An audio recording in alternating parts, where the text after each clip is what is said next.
44वां अध्याय ऋषियों सहित ब्रह्मा जी का शंकर जी की शरण में जाना और स्तवन। स्थानवीश्वर प्रसंग और हरि रूप शंकर की स्तुति एवं लिंग में सन्निधान। सनत कुमार ने कहा, उन सभी ऋषियों ने ब्रह्मा की उस वाणी को सुनकर संसार के कल्याणार्थ पुनः उपाय पूछा। ब्रह्मा ने कहा, उत्तर दिया, आओ हम सभी लोग हाथ में शूल धारण करने वाले त्रिनेत्रधारी भगवान शंकर की शरण में चले।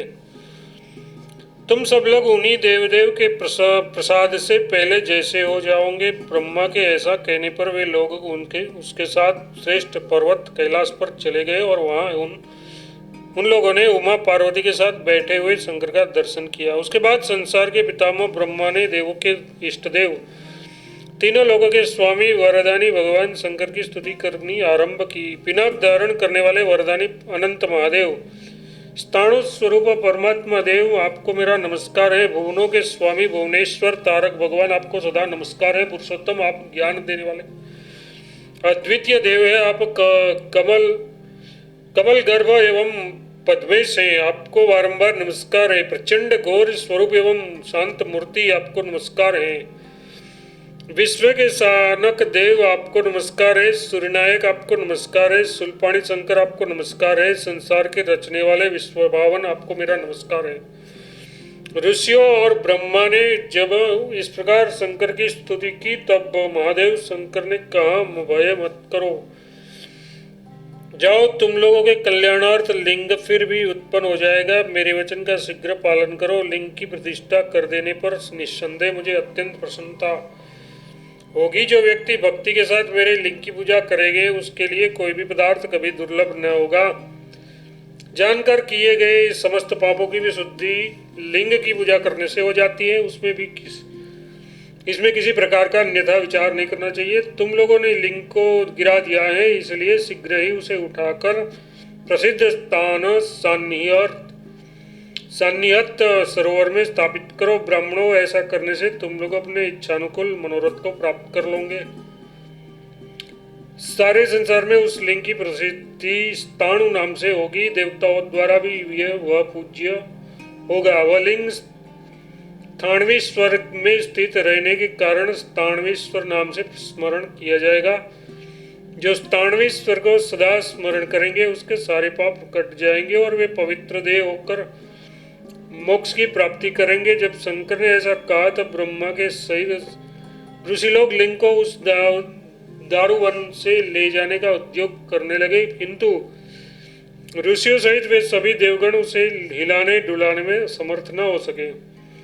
फिर वे बहुत परिश्रम करके ब्रह्मा की शरण में गए। ब्रह्मा ने परिश्रम से शांत सप्तम हुए उन लोगों से ये वचन कहा, देवताओं, अत्यंत कठोर परिश्रम करने से क्या लाभ? तुम लोग उसे उठाने में समर्थ नहीं हो। देवादिदेव भगवान शंकर ने अपनी इच्छा से ही उसे लिंग को गिराया है। अतः वे देव, हम सभी एक साथ उन्हें भगवान शंकर का शरण में चले। महादेव संतुष्ट होकर अपने आप ही लिंग को ले जाएंगे।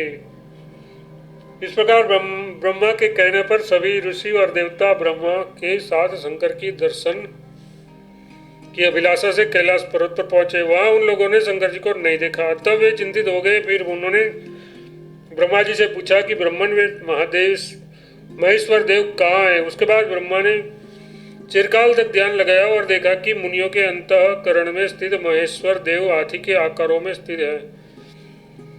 उसके बाद वे ऋषि और ब्रह्मा के सहित सभी देवता उस पावन महान सरोवर पर गए और जहाँ भगवान शंकर स्वयं उपस्थित थे।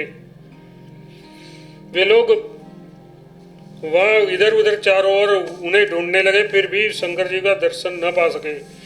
ब्रह्मा के साथ दर्शन न पाने के कारण सभी देवता चिंतित हो गए। उसके बाद उन्होंने कमंडलों से सुशोभित देवी को अत्यंत प्रसन्न किया।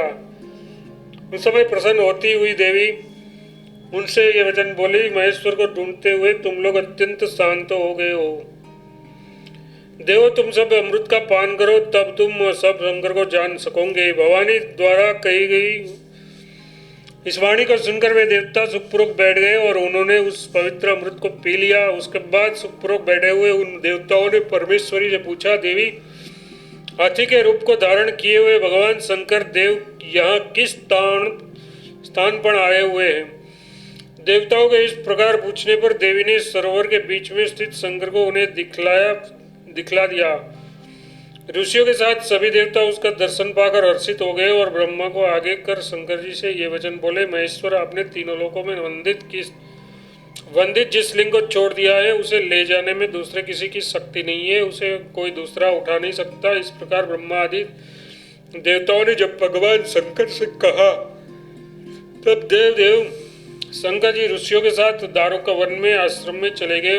वहां जाकर हाथी का रूप धारण करने वाले महादेव शिव ने खेल खेल में लिंग को अपने सुंड से पकड़कर उठा लिया। शंकर जी महर्षियों के द्वारा स्तुति किए जाते हुए उस लिंग को लाकर सरोवर के पास पश्चिम दिशा में स्थापित कर दिया। उसके बाद सभी देवता एवं तपस्वी ऋषियों ने अपने को सफल समझा और वे भगवान शंकर की स्तुति करने लगे। परमात्मन अनंत योनि लोक साक्षीन परमेष्टि भगवान सर्वज्ञ सर्वे क्षेत्रज्ञ है, पर और अपर के ज्ञाता ज्ञान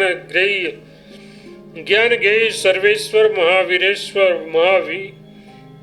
महाविभूते महाक्षेत्रज्ञ महापुरुष है, सब भूतों के निवास मनोनिवास आदिदेव महादेव सदाशिव ईशान दुर्विज्ञ दुराराध्य महाभूतेश्वर परमेश्वर महायोगेश्वर त्र्यंबक महायोनि परम ब्रह्म परम ज्योति ब्रह्मविद